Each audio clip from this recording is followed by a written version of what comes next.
ಮಂಡ್ಯದ ಆಲೆಮನೆಯೊಂದರಲ್ಲಿ ಭ್ರೂಣಲಿಂಗವನ್ನ ಪತ್ತೆ ಮಾಡಿ ಹೆಣ್ಣು ಭ್ರೂಣವಾದ್ರೆ ಅದನ್ನ ಹತ್ಯೆ ಮಾಡ್ತಾ ಇದ್ದ ಪ್ರಕರಣ ಬೆಳಕಿಗೆ ಬಂದು ಎಲ್ಲವೂ ಕೂಡ ಇಲ್ಲಿಗೆ ಸುಖಾಂತ್ಯ ಕಾಣ್ತು ಅಂತ ಇರುವಾಗಲೇ ಮತ್ತೊಂದು ಕಡೆ ಇದೇ ರೀತಿಯ ಕೃತ್ಯ ಬೆಳಕಿಗೆ ಬಂದಿದೆ. ಯಾರಿದ್ರ ಹಿಂದೆ ಅಂದ್ರೆ ಈ ಕೃತ್ಯದ ಹಿಂದೆ ಇರೋದು ಯಾರ ಕೈವಾಡ ನೋಡ್ತಾ ಹೋಗೋಣ ಬನ್ನಿ. ಮಂಡ್ಯದ ಹುಲ್ಲೇನಹಳ್ಳಿಯ ಆಲೆಮನೆಯಲ್ಲಿ ಬೆಳಕಿಗೆ ಬಂದ ಹೆಣ್ಣು ಭ್ರೂಣ ಹತ್ಯೆ ಪ್ರಕರಣ ರಾಜ್ಯವ್ಯಾಪಿ ಸಾಕಷ್ಟು ಸದ್ದು ಮಾಡಿತ್ತು.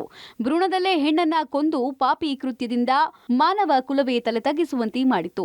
ಈ ಪ್ರಕರಣದಲ್ಲಿ ಹಲವರು ಬಂದಿಯಾಗಿದ್ರು. ಇದಾದ ನಂತರ ಈ ಕೃತ್ಯ ನಡೆಸೋಕೆ ಯಾರು ಮುಂದಾಗಲ್ಲ ಅಂತ ಎಲ್ಲರೂ ಅಂದ್ಕೊಂಡಿದ್ರು.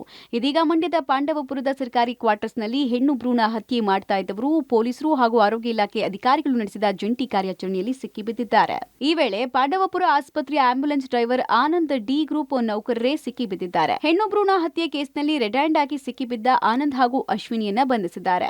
ಈ ವೇಳೆ ಪೊಲೀಸರೇ ಬೆಚ್ಚಿ ಬೀಳುವ ಸಂಗತಿ ಹೊರಬಿದ್ದಿದೆ. ಈ ಪ್ರಕರಣದಲ್ಲೂ ಕಿಂಗ್ ಪಿನ್ ಆಗಿರೋದು ಹುಲ್ಲೇನಹಳ್ಳಿಯ ನವೀನ್ ಎಂಬಾತ. ಈತ ಹುಲ್ಲೇನಹಳ್ಳಿಯ ಆಲೆಮನೆಯಲ್ಲಿ ನಡೀತಾ ಇದ್ದ ಹೆಣ್ಣು ಭ್ರೂಣ ಹತ್ಯೆ ಪ್ರಕರಣದ ಪ್ರಮುಖ ಆರೋಪಿಯಾಗಿದ್ದ. ನವೀನ್ ಆ ಪ್ರಕರಣದಿಂದ ಜಾಮೀನಿನ ಮೇಲೆ ಹೊರಗೆ ಬಂದು ಪಾಂಡವಪುರ ಸರ್ಕಾರಿ ಕ್ವಾರ್ಟರ್ಸ್ನಲ್ಲಿ ನಡೀತಾ ಇದ್ದ ಹೆಣ್ಣು ಭ್ರೂಣ ಹತ್ಯೆಯಲ್ಲಿ ಕಿಂಗ್ ಪಿನ್ ಆಗಿದ್ದಾನೆ. ಒಟ್ನಲ್ಲಿ ಮಾಡಿದ ತಪ್ಪನ್ನೇ ಮತ್ತೆ ಮತ್ತೆ ಮಾಡ್ತಾ ಇರುವ ನವೀನ್ ಅಂತವರ ಬುಡ ಸಮೇತ ಕಿತ್ತೆಸೆಯೋ ತನಕ ಈ ದುಷ್ಕೃತ್ಯಕ್ಕೆ ಕೊನೆಯೇ ಇಲ್ಲ.